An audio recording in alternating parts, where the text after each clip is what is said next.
Very good afternoon friends. नमस्कार, आदाब, सत श्री अकाल। कैसे हैं आप लोग?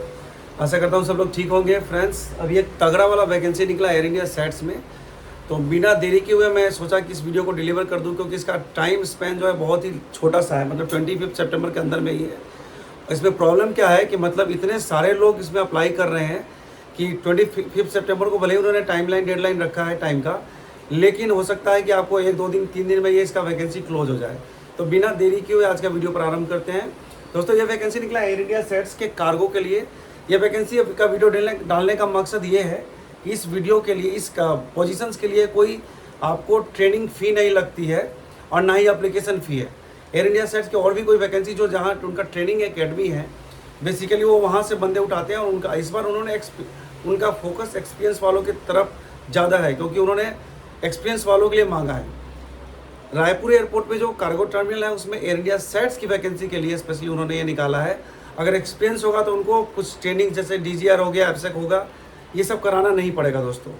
तो बिना देरी के हुए आज का वीडियो प्रारंभ करते हैं और स्टेप्स को समझते हैं। दोस्तों, वैकेंसी निकली है आपका एयर इंडिया सेट्स में कार्गो के लिए, रायपुर एयरपोर्ट के लिए। दोस्तों, छत्तीसगढ़ जो मतलब MP और छत्तीसगढ़ का जो है बेसिकली कैंडिडेट्स को ज़्यादा कंसिडरेशन किया जाएगा। वैसे वैकेंसी मेल और फीमेल पैन इंडिया दोनों के लिए है, लेकिन मुझे लगता है क्योंकि ज़्यादातर छत्तीसगढ़ के बच्चों को प्रेफरेंस दिया जाएगा, क्योंकि उनको एयरपोर्ट का आने जाने में कन्वीनियंस के लिए थोड़ा सा सुविधा होगा। इसका जो लिंक है मैं डिस्क्रिप्शन बॉक्स में डाल दे रहा हूँ। जैसे ही आप उसमें क्लिक करेंगे स्टेप बाय स्टेप्स आएगा, कैसे कैसे अप्लाई करना है वो सब कुछ बताऊँगा। दोस्तों, लास्ट डेट 25 सितंबर को है, 25 सितंबर 2025 को।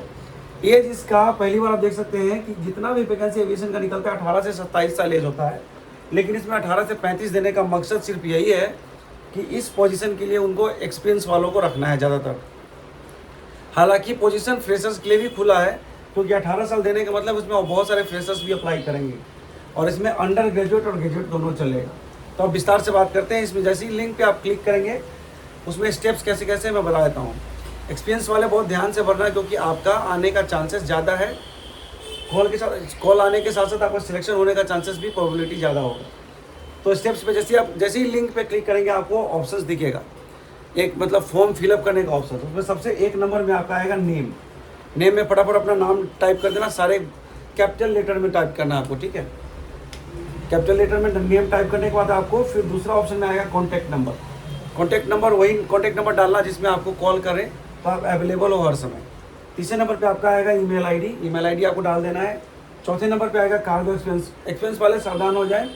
कार्गो एक्सपीरियंस में आपको 1 साल, 2 साल, 6 महीना, 5 साल, 2 साल, जो भी आपका एक्सपीरियंस हो उसमें डालना है। अगर एक्सपीरियंस है तो उसमें वाई करना है, यस। अगर एक्सपीरियंस नहीं है तो नो करना है। और फ्रेशर्स वाले जो हैं, कार्गो एक्सपीरियंस में नो और फ्रेशर्स का मैं आपको अंतर समझाता हूँ। जो एक्सपीरियंस वाले उन्होंने तो यस कर दिया।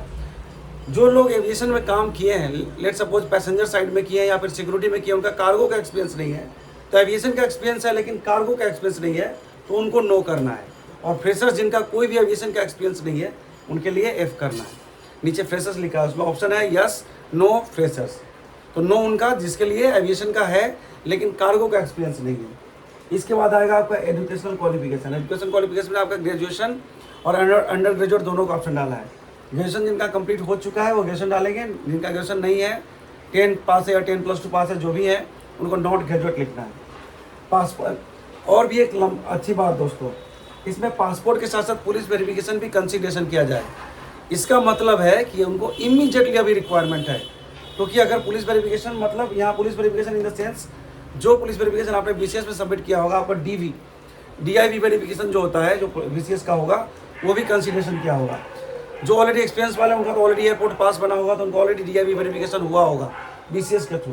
और जिनका पासपोर्ट 2022 या उसके बाद का है वो भी कंसिडरेशन किया जाएगा। उसमें दोनों ऑप्शन है, पासपोर्ट और PV, मतलब DIV वेरिफिकेशन दोनों जो है आप वो डाल देंगे। इशू डेट, मतलब पासपोर्ट या फिर DIV वेरिफिकेशन जब इशू हुआ था उसका डेट डाल देना है। अब DGR कैटेगरी से आपको देखना है, नेक्स्ट ऑप्शन में DGR दिया है। अगर आपने DGR ट्रेनिंग किया है तो यस, नहीं किया है तो नो। लेकिन मुझे लगता है आप एयरपोर्ट पे जॉब कर रहे होंगे, एक्सपीरियंस है, तो DGR का कोई ना कोई कैटेगरी आपने किया होगा।